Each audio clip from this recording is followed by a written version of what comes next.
নমস্কার, আপনারা দেখছেন হাই নিউজ। আমি শ্রীপনা রয়েছে আপনাদের সঙ্গে।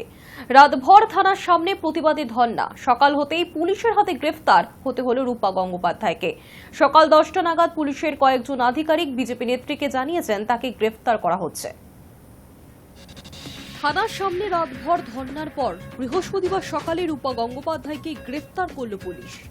বিজেপি নেত্রীকে বাঁশদ্রোণী থানা থেকে নিয়ে যাওয়া হয় লালবাজারে। সকাল 10টা নাগাদ পুলিশের কয়েকজন আধিকারিক বিজেপি নেত্রীকে জানান তাকে গ্রেফতার করা হচ্ছে। তারপর বাঁশদ্রোণী থানা চত্বর থেকেই পুলিশের লাল রঙের একটি গাড়িতে তোলা হয় রূপা গঙ্গোপাধ্যায়কে। মহালয়ার সকাল থেকেই ফুঁসছে বাঁশদ্রোণী। পেলোডারের ধাক্কায় মৃত্যু হয়েছে নবম শ্রেণীর এক পড়ুয়ার। এত বড় ঘটনার পরও দেখা পাওয়া যায়নি এলাকার তৃণমূল কাউন্সিলরের। সেই ইস্যুতেই বিক্ষোভ বাড়ে আরও। তবে ভর সন্ধ্যায় বাঁশদ্রোণী কাণ্ডে নয়া মোড় নেয়। ঘটনাস্থলে গিয়ে গ্রেফতার হতে হয় বিজেপি নেত্রী রুবি দাসকে। বিজেপির দাবি এলাকার রাস্তা বেহাল, কিন্তু পুলিশ প্রশাসন থেকে শুরু করে কাউন্সিলর কারোর কোনো পাত্তা নেই। এই পরিস্থিতিতে এলাকার সাধারণ মানুষের সঙ্গে বিজেপির মুখপাত্র রুবি মণ্ডলও প্রতিবাদে মুখর হয়েছিলেন। প্রতিবাদ করার অপরাধে রুবি দাসকে গ্রেফতার করা হয় বলে অভিযোগ বিজেপির। তারপরই থানায় যান রূপা গঙ্গোপাধ্যায়।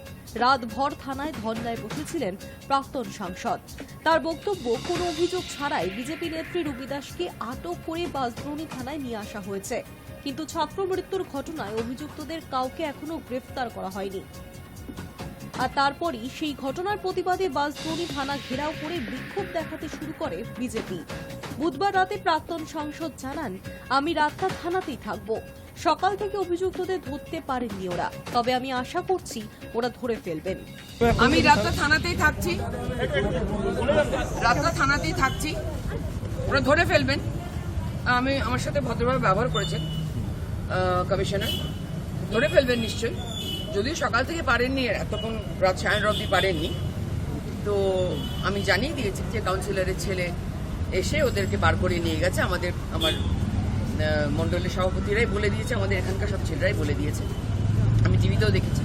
রাতটা এখানে বসে থাকে। রাতভর ধর্ণা দেওয়ার পর পুলিশের কাজে বাধা দেওয়ার অভিযোগে বৃহস্পতিবার সকালে গ্রেফতার করা হয় রূপা গঙ্গোপাধ্যায়কে। High news network.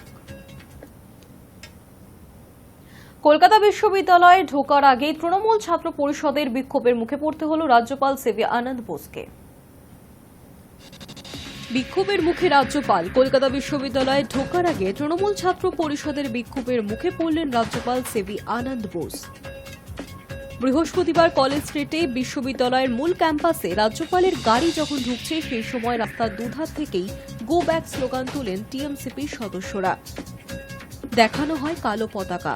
বিক্ষোভকারীদের বক্তব্য, রাজ্যপাল নিয়ম না মেনে অবৈধভাবে একজন উপাচার্যকে বিশ্ববিদ্যালয়ে বসিয়ে রেখেছেন।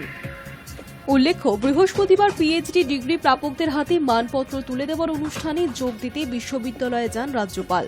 রাজ্যপাল রাজ্যের বিশ্ববিদ্যালয়গুলির আচার্যও বটে। বিক্ষোভরত টিএমসিপি কর্মীদের দাবি, পূর্ণ সময়ের উপাচার্য না থাকায় বিশ্ববিদ্যালয়ে বার্ষিক সমাবর্তন অনুষ্ঠান করা যাচ্ছে না। তাই মানপত্র তুলে দেওয়ার অনুষ্ঠানের নামে ঘুরপথে সমাবর্তন অনুষ্ঠান করা হচ্ছে।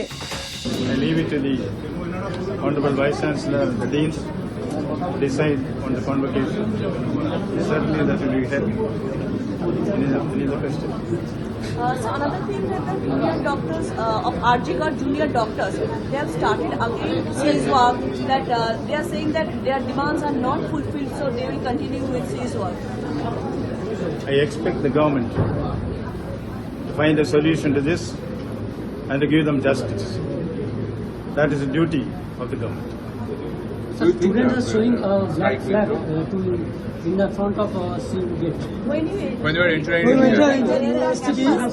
they show the black flag.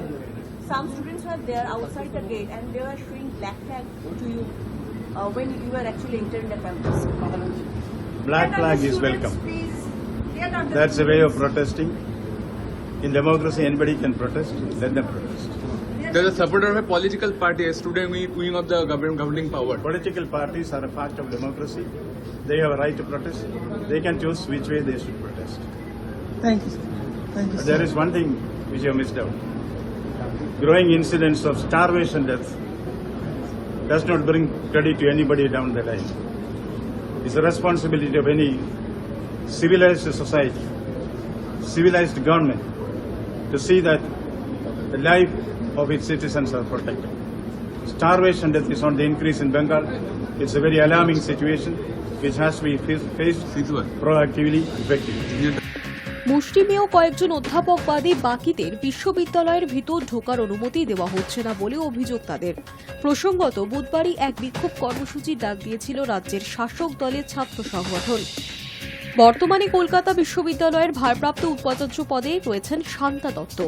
Search committee গঠন করে বিশ্ববিদ্যালয় উপাচার্য নিয়োগ করা হয়ে থাকে, আর তা নিয়েই আগেই বিবাদ তৈরি হয়েছিল রাজভবন এবং রাজ্য সরকারের মধ্যে। Hi news network.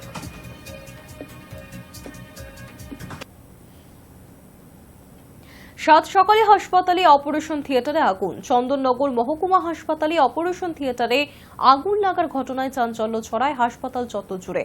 বৃহস্পতিবার সকালে হঠাৎই চন্দননগর মহকুমা হাসপাতালে অপারেশন থিয়েটার 2-তে আগুন লেগে যায় বলে সূত্রে খবর। তবে ঘটনায় হতাহতের কোনো খবর নেই। আগুনের তীব্রতা যথেষ্ট ছিল বলে জানা যাচ্ছে। আগুনে যথেষ্ট ক্ষতি হয়েছে অপারেশন থিয়েটার। তবে কিভাবে আগুন লাগলো তা এখনো পর্যন্ত জানা যায়নি।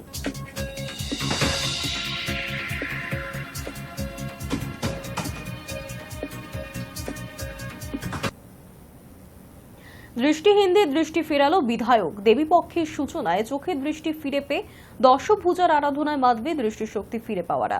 উত্তর 24 পরগনার বসিরহাট 1 নম্বর ব্লকের বিভিন্ন এলাকায় যাদের দৃষ্টি নেই সেই সমস্ত দৃষ্টিহীনদের চক্ষু পরীক্ষা এবং অপারেশনের মাধ্যমে চোখের আলো ফিরিয়ে দিল বসিরহাট দক্ষিণের বিধায়ক ডক্টর সপ্তর্ষি বন্দ্যোপাধ্যায়। বিনামূল্যে তাদেরকে দীর্ঘদিন ধরে চোখের পরীক্ষা করার পর নিজের হাতেই অপারেশনের মাধ্যমে দৃষ্টিশক্তি ফিরিয়ে দিয়েছেন। হারানো দৃষ্টি ফিরে পেয়ে খুশি সকলেই।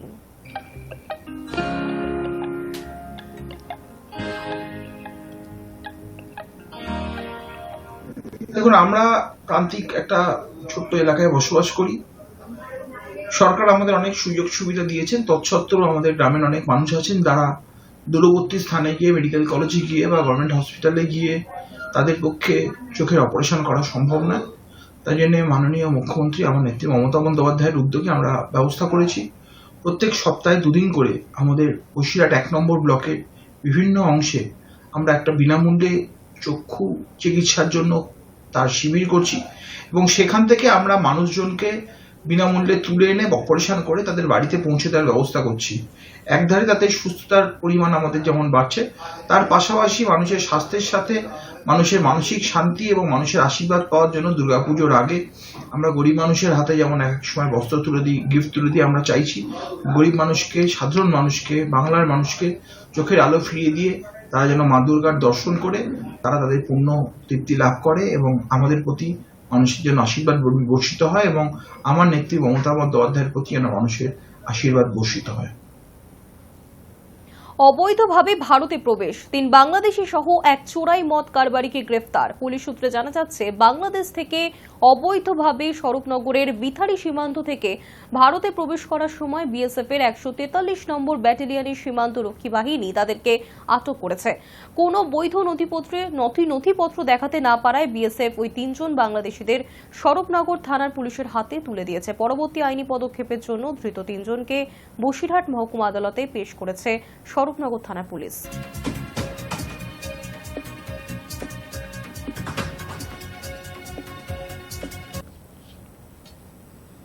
মহানগরের মণ্ডপে নতুন চমক, নেপথ্যে কূটনৈতিক ইতিহাস। বেহালা নতুন দলের উদ্যোগে ঘটল সাংস্কৃতিক সমন্বয়। সেখানে আয়ারল্যান্ডের দেবীর আদলে তৈরি হয়েছে দুর্গা প্রতিমা।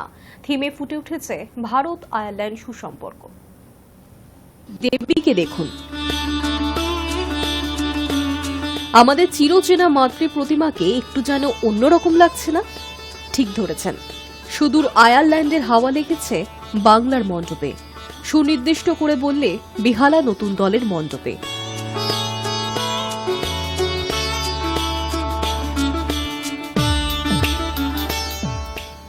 থিমে এসে মিশেছে ভারতের সঙ্গে আয়ারল্যান্ডের সাংস্কৃতিক ঐতিহ্য। দেবী দুর্গার বিভঙ্গে অবয়বে ছায়া ফেলেছে আইরিশ দেবী দানুর শৈষ্ঠব। ভারত আয়ারল্যান্ডে কূটনৈতিক সখ্যের 75 বছর এবং নয়াদিল্লিতে আইরিশ দূতাবাসের 60 বছর পূর্তি উপলক্ষে এবার দুর্গোৎসবে এমনই আয়োজন বেহালা নতুন দলের। গোড়া থেকে এই নিয়ে আগ্রহ দেখিয়েছেন ভারতে নিযুক্ত আয়ারল্যান্ডের রাষ্ট্রদূত কেভিন কেলি এবং তার সহকর্মীরা। নয়াদিল্লি থেকে কলকাতায় স্বপ্নের মণ্ডপে এসে স্বভাবতই উচ্ছ্বসিত Kevin. I'm here 1 year now, so I'm reaching my first anniversary. My first trip outside Delhi was to come to Calcutta to visit the Durga Puja. And it blew my mind. It was absolutely the most amazing experience. Where these people are from in Galway, we have a festival called the Galway Arts Festival. But what I was trying to explain to Johnny, I said, this is like the Galway Arts Festival on steroids. It's an absolutely amazing spectacle. So we had this vision. You're giving me credit, but in fact I think it was a shared vision from the first time we met that we'd do something ambitious. And I'm very happy that we're doing it this year because, as Mr. Jalan or Sophie mentioned, this is the 75th year of diplomatic relations between Ireland and India. So it's our birthday this year, and it's also a second birthday in that it's 60 years since we opened our embassy. Our first embassy in Asia was opened in New Delhi 60 years ago. So what a fantastic way to celebrate our relationship. দেবী দুর্গা তো দুর্গতি নাশিনী, দেবী এখানে সমন্বয়কারিণীও, অথবা সমন্বয়ই দুর্গতি নাশের পথ ও প্রকরণ। বেহালা নতুন দলের শারদ উৎসব 2024 সেই ভাবনাকেই সামনে নিয়ে এলো নিঃসন্দেহে। Hi news network. News today এখনকার মতো এই পর্যন্তই। দেখতে থাকুন হাই নিউজ, নির্ভীক নিরপেক্ষ।